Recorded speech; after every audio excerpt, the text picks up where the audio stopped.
I'm so excited to have received Jessica Fordham Kidd's first book of poems, Bad Jamie.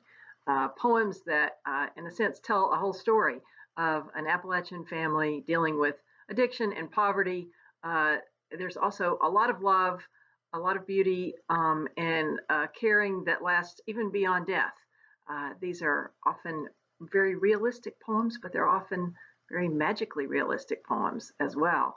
I'm looking forward to reading through the entire book, and I picked out one poem called Sweet Taste that I hope will give you a taste of how this book reads and the flavor of it. Sweet Taste.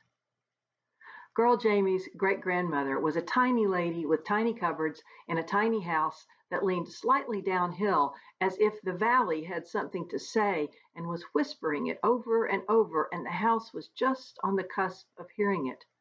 Perhaps the murmuring of the creek kept the gossip from being quite clear. When she asked sweetly and opened her eyes just a bit wider, girl Jamie coaxed her great granny into making chocolate pudding just for her and then letting her eat it right straight from the cooking. The warm cocoa taste was an angel in the mouth, and girl Jamie couldn't even cuss her daddy for a day after eating it.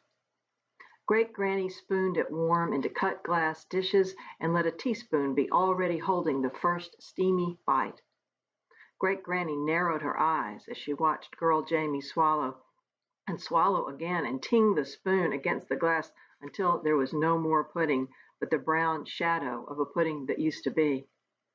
When girl Jamie went back to the porch, as she always did, Great Granny ran her finger around the dish and licked it clean like a cat would.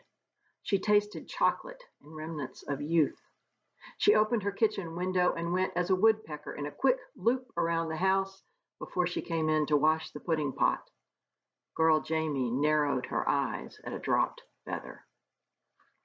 That's a poem from Jessica Fordham Kidd's Bad Jamie.